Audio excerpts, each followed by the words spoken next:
What happens when a Hollywood legend loses his cool on live television? That's exactly what millions witnessed when Danny DeVito, one of Hollywood's most charming and easygoing stars, found himself at the center of an explosive moment that no one saw coming. It was supposed to be another light-hearted morning on The View. The audience was buzzing. The cameras were rolling, and everything seemed business as usual. Danny, known for his wit and warmth, strolled onto the set with that unmistakable grin. The crowd cheered as he waved, cracking a small joke before taking his seat beside the panel. Whoopi Goldberg kicked things off with her trademark warmth. "Danny, we're thrilled to have you here," she said. "You've been in this business for decades and still going strong. What's your secret?" Danny leaned back, that familiar twinkle in his eye. "Well," he said, "I just love what I do. I've been lucky to work with amazing people. And pasta.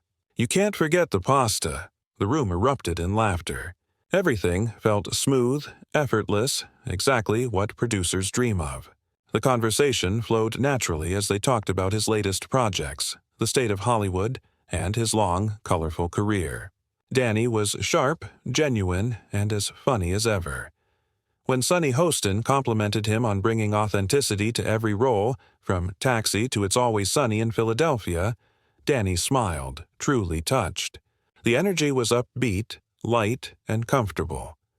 No one knew that was about to change, because in just a few minutes, one question would flip that friendly vibe upside down. A single spark would ignite one of the most unforgettable live TV clashes in years. A tense back and forth that would divide audiences, dominate headlines, and show a side of Danny DeVito few had ever seen. Everything on set seemed relaxed. The laughter still echoed when Joy Behar leaned forward with that familiar smirk, the kind that signals she's about to stir the pot. "Danny," she began casually, "you've always been open about your political views, which I respect. But here's what I'm curious about. How do you balance being so outspoken while playing roles that, let's just say, aren't exactly model citizens?" The studio fell quiet. You could almost hear the hum of the lights overhead. Danny's grin flickered for just a second. "I'm not sure what you mean, Joy," he said, his tone light but cautious.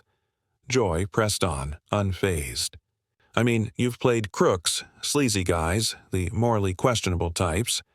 Doesn't it seem a little hypocritical to lecture people about values when your most famous characters are, well, the opposite?" A few nervous laughs rippled through the crowd, unsure whether to find it funny or awkward. Danny sat still. His posture straightened. His eyes, once warm, sharpened. "I think you're confusing acting with real life, Joy," he replied evenly. "That's kind of an important difference." Joy didn't back down. "Sure, but you profit from those roles.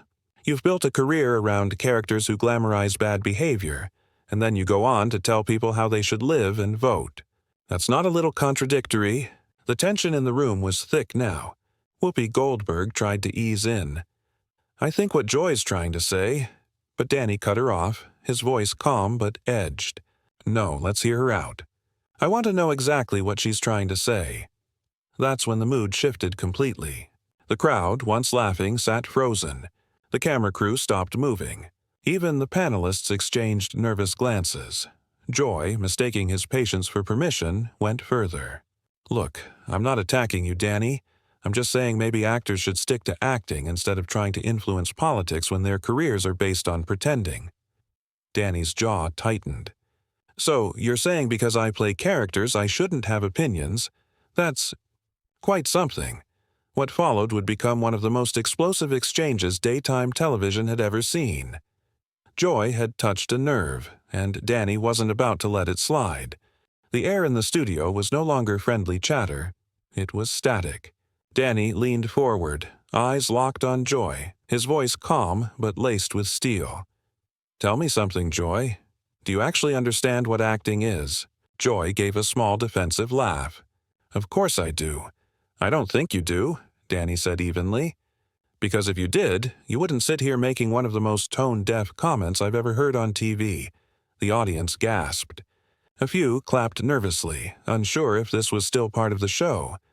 Joy's expression hardened. "Excuse me?" "You're excused," Danny shot back, his tone sharp but controlled. "Let me clear something up for you.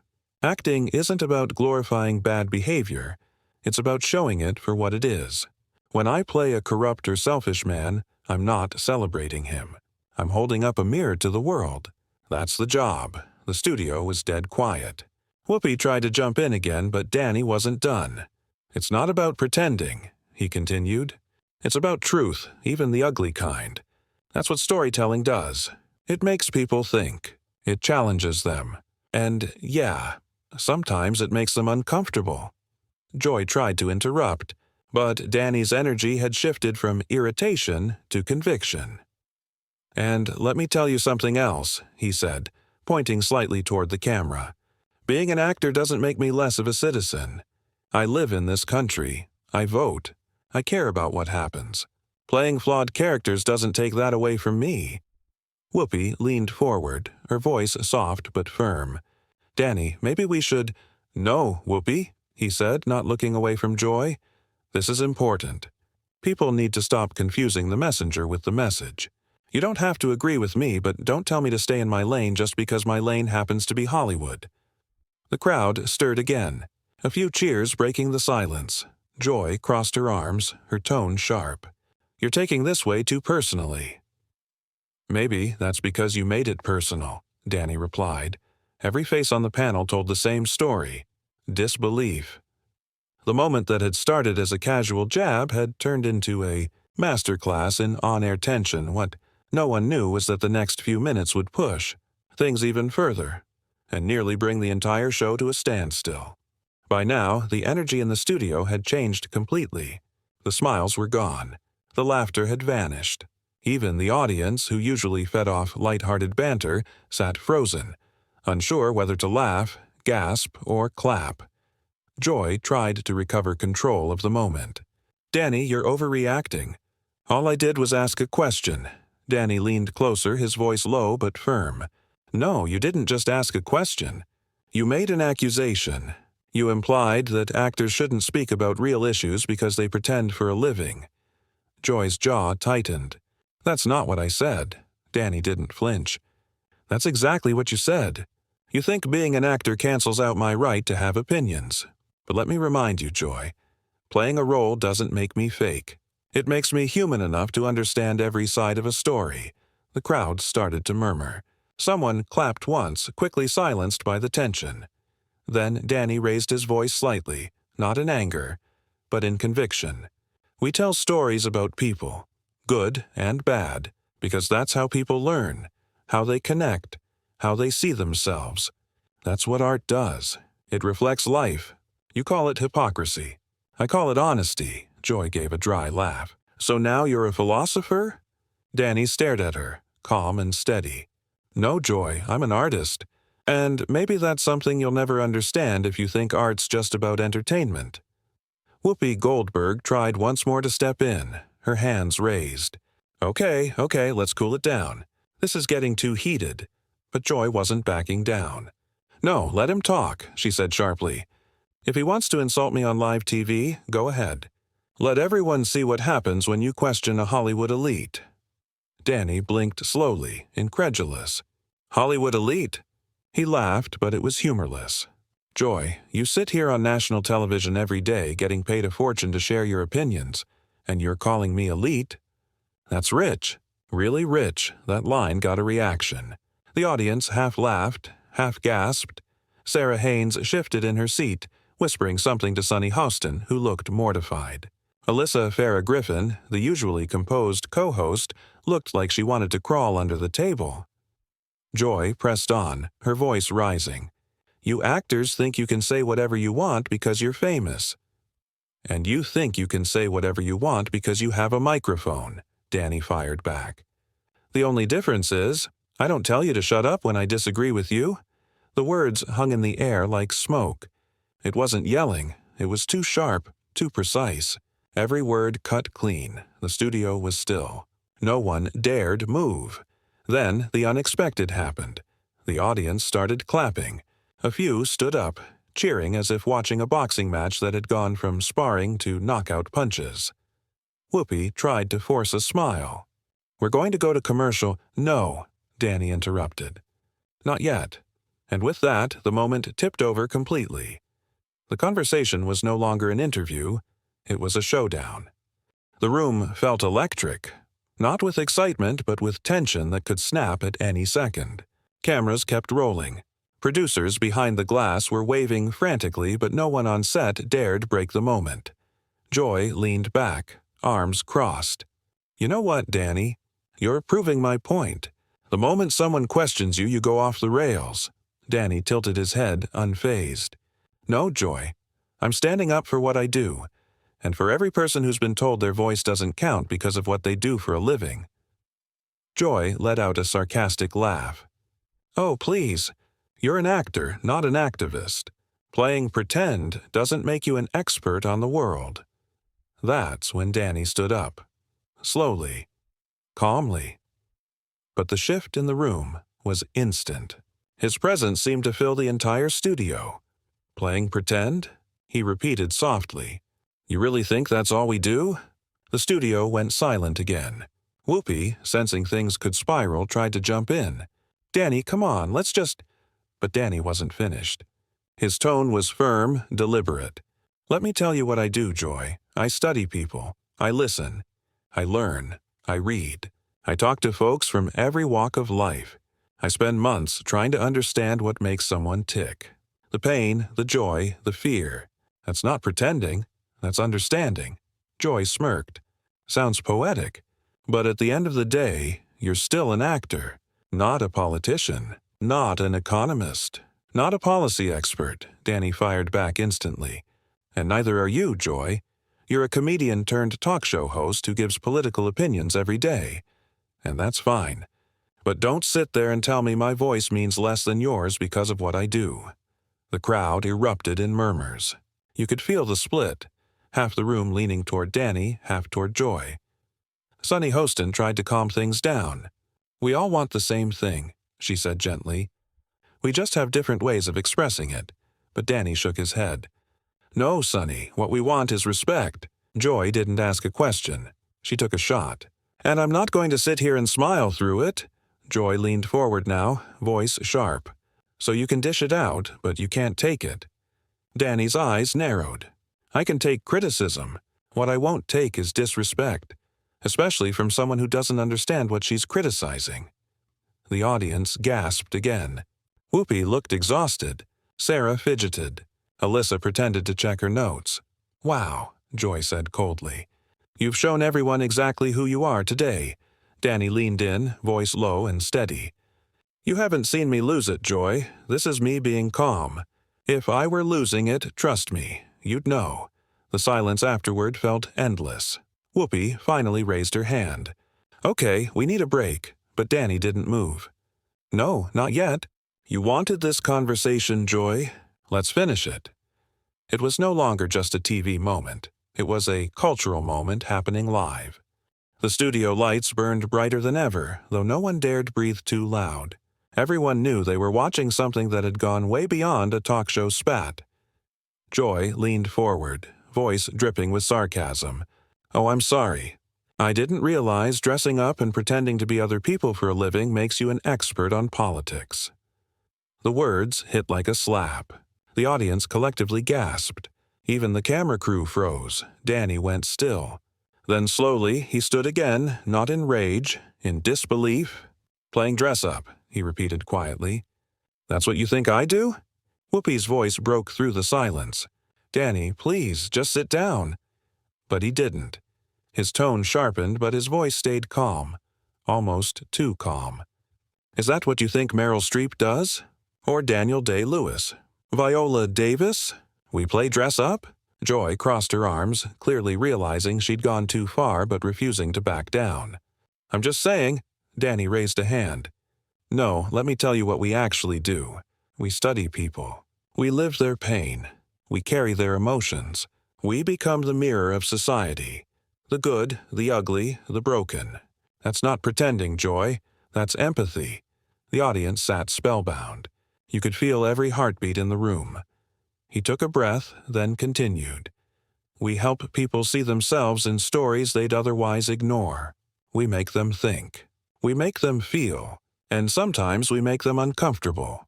That's our job." Joy laughed softly, but her voice trembled. "That's a beautiful speech, Danny. But at the end of the day, you're still just an actor." Danny leaned forward, eyes locked on hers. "And you're still a talk show host. But that doesn't stop you from giving your opinion on everything under the sun. Politics, economics, foreign affairs. Yet when I do it, suddenly I should stay in my lane." "Funny how that works," the audience murmured again, louder this time. Some clapped. Others sat in stunned silence. Sonny Hostin tried to jump in. "Maybe both of you have a point." Danny shook his head. "No, Sonny, this isn't about points. It's about respect. For the craft, for the people watching, for the idea that everyone, no matter what they do, has a voice." Joy rolled her eyes. "You're so dramatic. Everything's a performance to you." "And to you," Danny replied. "Everything's a game." The studio fell silent again. Joy scoffed. "You know what? Keep preaching, Danny. You're not changing anyone's mind." Danny smiled faintly. "Maybe not yours, but someone out there gets it. Someone watching knows exactly what I'm talking about." A few people in the crowd started clapping. Hesitant at first, then stronger. Whoopi stepped in, voice steady but strained. "All right, folks, we really need to take a commercial break." But Danny stayed standing, eyes still locked on Joy. "No, Whoopi, let's finish this." She wanted a real conversation. Let's have it. At that moment, every person in the room knew this wasn't going to blow over. By now, the studio felt like a pressure cooker. The air was heavy, the tension unbearable. Viewers at home were glued to their screens, watching in disbelief as this interview unraveled live. Joy straightened in her chair, refusing to back down. "You know what, Danny? You actors think you're saving the world because you cry on cue. But when it comes down to real issues, you live in a bubble. You have no idea what regular people deal with." The audience gasped. Sonny Hostin's jaw dropped. Sarah Haynes muttered something under her breath. Danny exhaled slowly, his face calm, but his voice sharp. "A bubble? I've spent my entire career telling stories about real people. I've walked through neighborhoods most of Hollywood's never even heard of. I've listened to folks you wouldn't give the time of day. Don't talk to me about living in a bubble, Joy." Joy laughed bitterly. "Oh, please. You fly private jets to award shows. You live in mansions. Spare us the man-of-the-people routine." Danny's smile vanished. "You think success means disconnect? That, because I worked hard and made it, I don't care about people anymore? That's the problem right there. You assume empathy disappears with success." Whoopi tried one more time. "All right, enough, both of you. We need to wrap this," but Danny wasn't done. He turned back to Joy, his voice firm but almost sorrowful now. "You can call me rich, privileged, out of touch, whatever you want. But don't ever say I don't care, because caring is the only reason I still do what I do." The studio was silent. The words hit deeper than anyone expected, but Joy didn't stop. "Then maybe show some humility, Danny. Stop lecturing people on politics from your Hollywood pedestal." Danny leaned forward, his tone cold and deliberate. "And maybe stop pretending your talk show chair makes you the voice of America. You're not the moral compass of this country, Joy. You're a host, not a judge." The crowd gasped again. Even the crew froze. Joy's voice shook, but she pushed back. "Wow, you just can't stand being challenged, can you?" Danny shook his head. "No, I just can't stand ignorance wrapped in confidence." That line landed like a thunderclap. Half the audience erupted in applause. The other half sat frozen, unsure what to do. Whoopi stood up, visibly done. "All right, that's it. We're taking a break." Danny turned slightly toward her but didn't move. "No, Whoopi. She started this on live TV. We'll finish it on live TV." The director's voice came through the earpiece, frantic. "Cut to commercial. Cut now." The screen faded, the music rolled, and the cameras went black. But what happened after that cut, what viewers didn't see, would soon become the most talked-about moment of the entire episode. The second the show cut to commercial, the studio erupted in controlled chaos. Crew members rushed in. Producers spoke into headsets with raised voices, trying to steady the situation. The studio audience sat frozen, some whispering, others simply staring at the stage in disbelief. Danny stayed on his feet, breathing hard but composed. Joy sat back, eyes fixed on her notes, pretending to shuffle papers she wasn't actually reading. The tension between them was like a live wire. Whoopi stepped in first, her tone low but firm. "Danny, that's enough. We're off air now. Let's cool down before this gets worse." Danny didn't look at her. "I'm cool, Whoopi. I just don't like being disrespected for doing what I love." Sonny leaned over gently. "Danny, I think we all got your point. It just got intense." Danny turned to her, calmer now. "I didn't come here for a fight. I came here to talk about my work. But if someone wants to question my integrity, I'll defend myself. Every time." Joy looked up at him, her voice quieter now but still sharp. "You think you're the only one allowed to have opinions. You came on this show knowing we ask hard questions. You didn't like mine. That's on you." Danny's reply was measured but cutting. "A hard question is fine. A loaded one meant to embarrass someone? That's not journalism, that's bait." There was a brief pause, the kind that feels like a coin flipping in slow motion. Whoopi finally said, "All right, both of you. Enough. We're coming back live in a minute. Let's finish the show like professionals." The director's countdown echoed from the control booth. 5, 4, 3.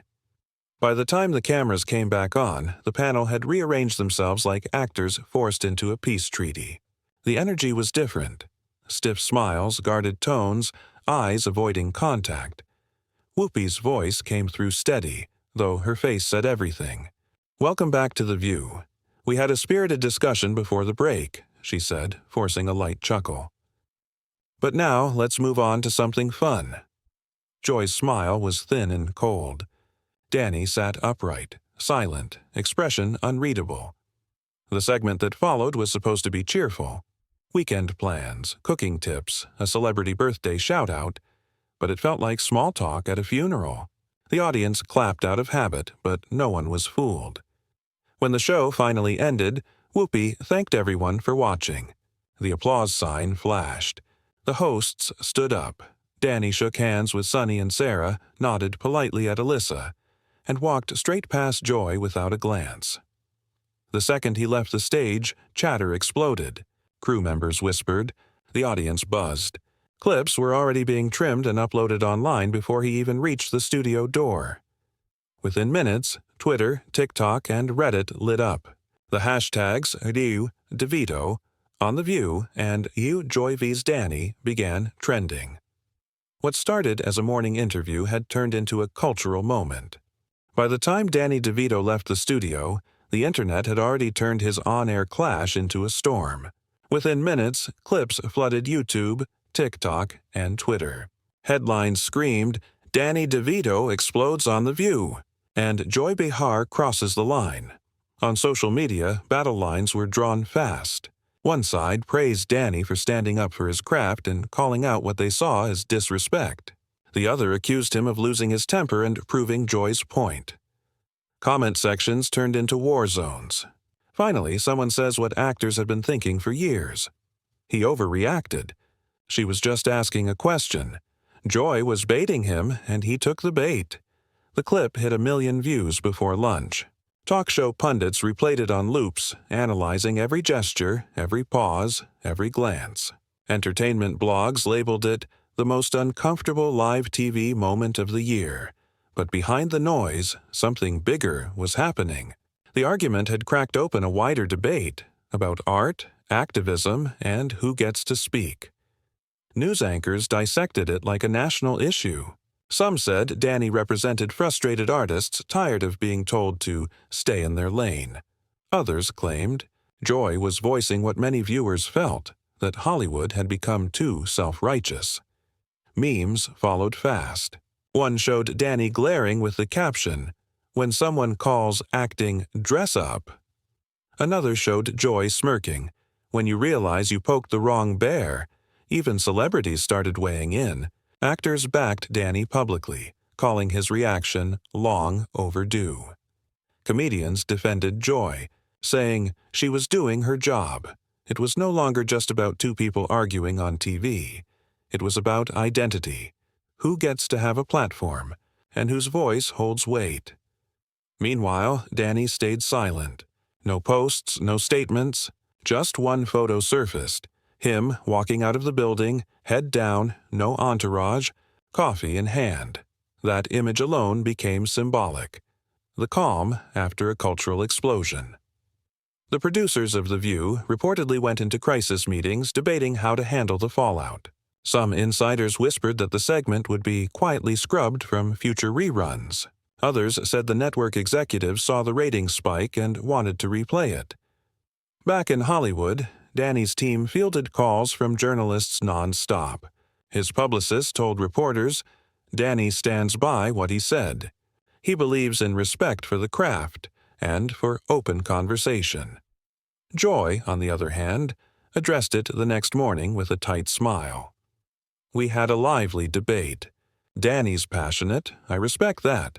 Moving on, but no one was moving on." By the time Danny DeVito left the studio, the internet had already turned his on-air clash into a storm. Within minutes, clips flooded YouTube, TikTok, and Twitter. Headlines screamed, "Danny DeVito explodes on The View," and "Joy Behar crosses the line." On social media, battle lines were drawn fast.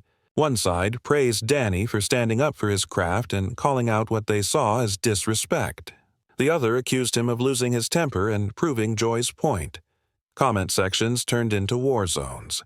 Finally, someone says what actors had been thinking for years. He overreacted. She was just asking a question. Joy was baiting him, and he took the bait.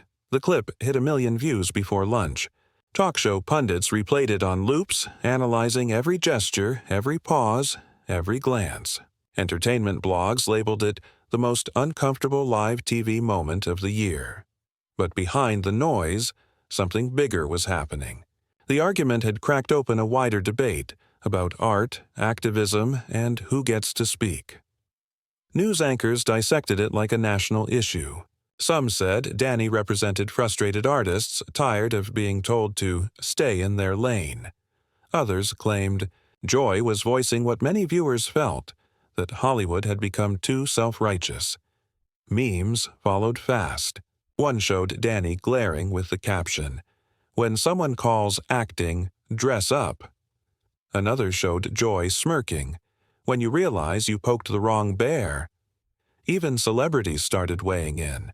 Actors backed Danny publicly, calling his reaction long overdue.